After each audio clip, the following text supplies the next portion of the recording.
por supuesto, en este momento donde todo el mundo quiere análisis la gente manifiesta su frustración. Hay un gran desconcierto. Un gran desconcierto. Yo lo que siento en el país es una gran tristeza. Y una gran tristeza porque tuvimos una oportunidad. Ayer tuvimos una oportunidad para de manera pacífica decirle a Maduro que se fuera. Que no queremos que el país siga siendo conducido de esa manera. Tuvimos la oportunidad de hacerlo, entonces hay una gran frustración. Todos formamos parte de esa frustración. Fíjate tú, cuánta gente dejó de ir a votar. Uno dice, por ejemplo, 5 millones de votos. Parece que fuesen muchos. Claro, 5 millones impacta, ¿no? Pero es que somos 20 millones de electores.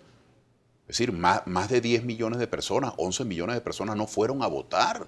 Entre los que no pudieron votar, que están en la diáspora, claro, entre las personas que no quisieron, o sea, el universo hay de todo, hay de todo, pero quiero decir que uno dice 5.000 como si fuesen muchos. No, todo lo contrario. Eso revela que el gobierno solamente tiene el 23-24% de la población a su lado, perdón. Y con todo ese chantaje y la compra de votos y la coerción que hubo ayer, con todos esos signos maléficos, con todo ese poder de coerción y de arrinconar a la ciudadanía con el carné de la patria, con los programas sociales, amenazándolo. Con todo eso lograron el 23-24% de los votos. Yo creo que eso hay que ponerlo en la balanza desde dos ángulos, Pedro.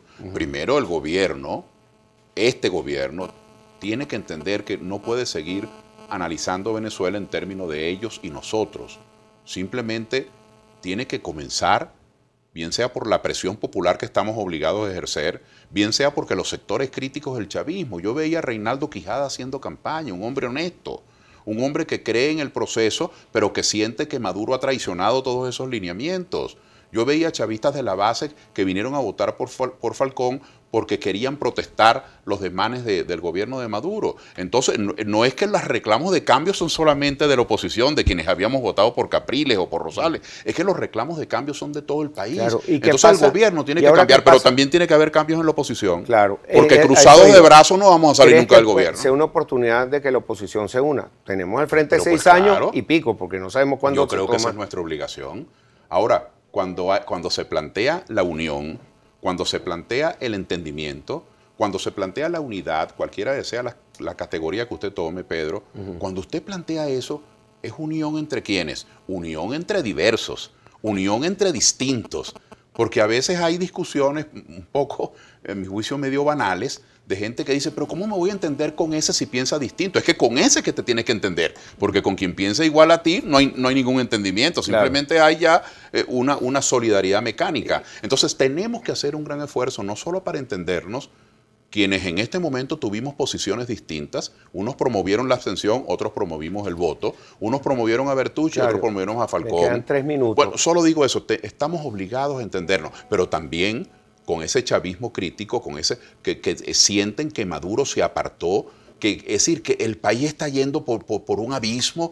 Todos los venezolanos, olvidémonos de pedir cartas de antecedentes. Sí. Tenemos que entendernos para que tengamos una política económica distinta, para que se usen los dineros públicos en los verdaderos programas sociales, para que cesen las políticas de persecución, para que haya eficiencia en los servicios públicos, para que cesen los apagones y los transportistas tengan repuesto y tengan combustible. ¿Cómo es posible que un muchacho con una buceta tiene que estar esperando que le den 4 litros de aceite, que le den así como una limosna de 4 litros de aceite cada 5 o 6 meses, Pedro?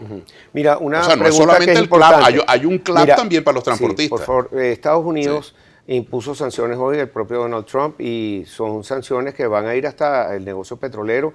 Ya dijeron que está prohibido para los ciudadanos estadounidenses comprar algunos de los bonos venezolanos, retiro a embajadores, amenaza de retiro a embajadores por el Grupo de Lima. Todo esto crea muchas presiones que hasta la fecha, para mi opinión, ciudadano a pie, no he visto que ninguna sanción haya hecho ningún efecto. No sé qué opinas tú. Bueno, primero, cada país es libre, los Estados Unidos, Canadá, Francia, el que sea, Venezuela. Nosotros somos libres de nuestra política migratoria. Si mañana en un país cualquiera, Dios los ampare, hay una epidemia de tal cosa, Dios los ampare, los venezolanos estamos en el derecho, en nuestras aduanas, en nuestras oficinas de inmigración, impedir que ese señor Fermín, que viene de tal país donde hubo una epidemia, para proteger a los nuestros, tenemos derecho a impedir que entre.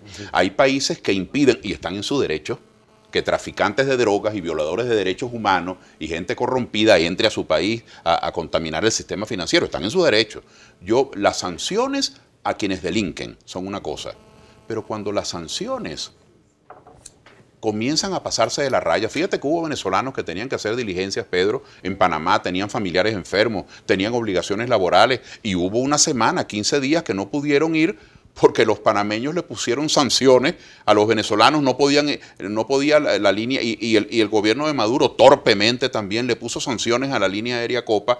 Esas sanciones, ¿a quién perjudican? A los pueblos, no a los gobiernos. Entonces, yo hago también un llamado, así como he hecho un llamado a que revaloricemos el voto, a que nos olvidemos de qué pasó, qué posición fue la mía y cuál posición fue la suya, pero que nos pongamos de acuerdo en que, aunque tengamos posiciones distintas, que fortalezcamos el voto. Yo hago un llamado a defender a Venezuela. Perfecto. Venezuela va primero. Este es tu mensaje final, porque tengo un minuto. Si las sanciones son contra los ciudadanos venezolanos, eso no perjudica al gobierno. Eso no es verdad. Ahora, si las sanciones son contra funcionarios que violan derechos humanos, contra funcionarios que cometen delitos de lesa humanidad, eso es otra cosa, es que deberían ser sancionados aquí también. Pero sanciones que atenten contra los venezolanos, contra su capacidad de comercio, contra su capacidad de tránsito o de movilidad, nosotros tenemos que protegerla. Hay un llamado al diálogo por parte del presidente y creo que Zapatero lo está apoyando. Vamos a ver qué pasa en los próximos días.